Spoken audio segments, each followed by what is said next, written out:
Hello everyone, we are the Group 3 and we were reporting the economics of rural life. Economics in rural life, commonly in pre-industrial period, was primarily based on agricultural industry.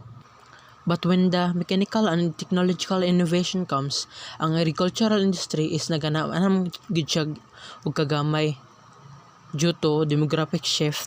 Pero ang agricultural industry is nagpabilin gyapon siya, wala gyapon siya nahanaw in totality. As Newby analyzed the ruralizing process, in which he sees the economic viability of small-scale manufacture and domestic handicraft are declined, and the production of goods was transferred to the new system of factory production in the town.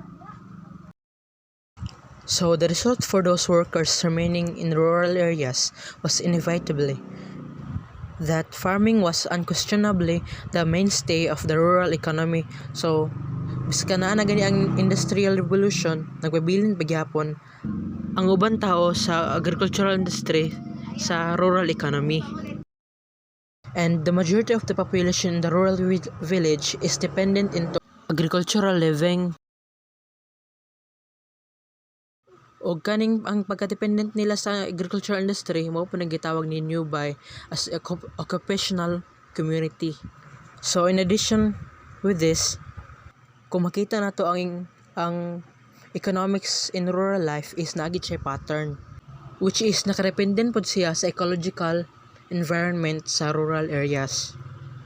For example, the people in rural areas were associated with the sea, lakes, and water environment, so ang ilang economics is nakadependent jud sa fishing industry and also mousab sa agricultural industry. Kung ang mga tao dito is associated sa forest, animals, and farms. So that's all for my first part, and I am Fredleo Abastas. And the next reporter will be discussed what is agricultural industry. Good afternoon everyone, I'm Shanine M. Rosales and my topic is all about agriculture industry in rural life. Agriculture, known also as husbandry or farming, is the science of cultivating plants, animals, and other life forms for food, fiber, and fuel.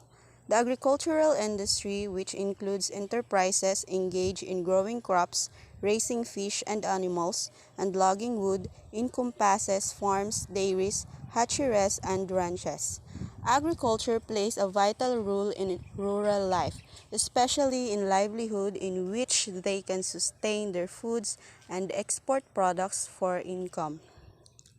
There are some agriculture's contribution to rural development which are the following. First is farming is the fabric of rural society and in many countries of the world. It is the main economic activity. Second is agriculture also plays an important part in rural development, especially due to land use in countries where the sector is of less economic significance. The third one is in rural areas throughout the world, agriculture represents the predominant land use and a major component of the viability of rural areas. Lastly, farming and related activities make up the basic fabric of rural life, contributing significantly to the overall state of rural regions in terms of employment and business opportunities, infrastructure, and quality of the environment.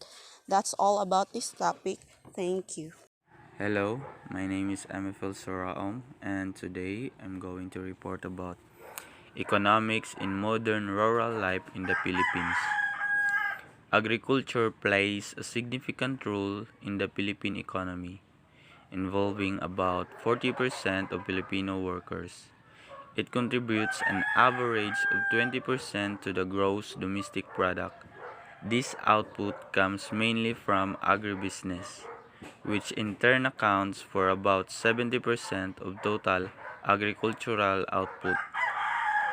Major agricultural systems include lowland irrigated farming, rainfed farming, and upland farming. Irrigated farm areas mainly grow rice and sugarcane, whereas rainfed areas are planted with coconut, corn, and cassava. The Philippines' major agricultural products include rice, coconuts, corn, sugarcane, bananas, pineapple, and mangoes.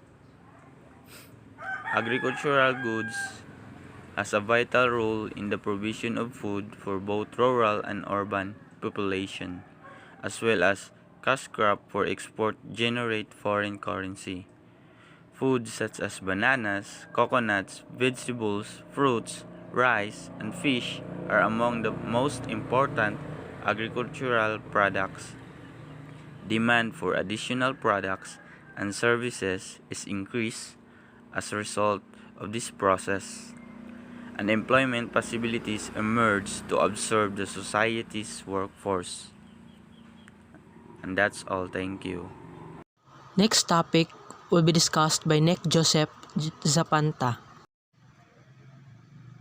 Other economic life in the Philippine rural economy is the fishing industry on places near river, lakes, and oceans that is located in countryside of rural area. Fishing industry, taking, processing, and marketing of fish and other seafood from oceans, rivers, and lakes. Fishing is one of the primary forms of food production.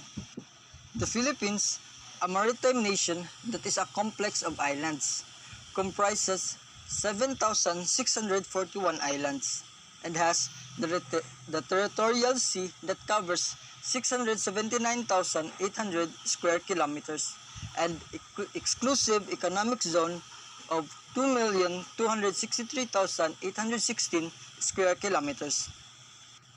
Most parts of the Philippines are coastal areas, and about 70% of the Filipinos are estimated to live in coastal areas. For the rest of the economy, the fishing industry provides food and essential raw materials.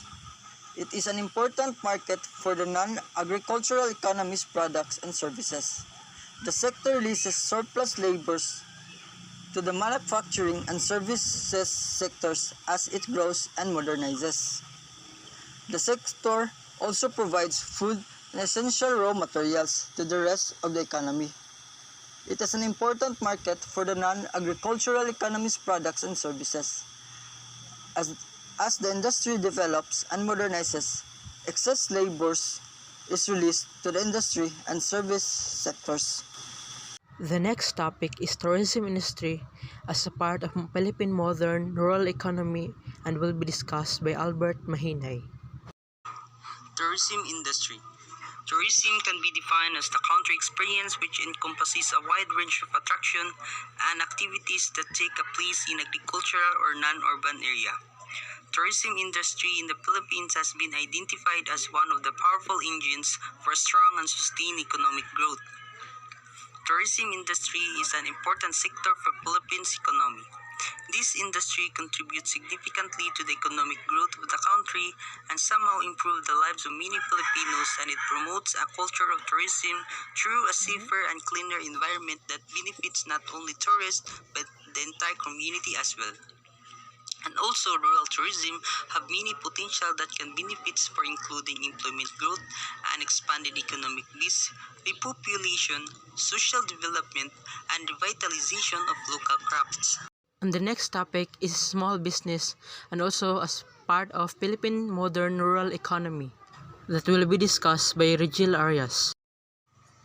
Small businesses provide employment opportunities to people in rural and help the redistribution of wealth and income, and enables the equitable distribution of income in rural areas. So these are some of the examples of small businesses in rural. Number one is bakery, ukay-ukay, and sari-sari store.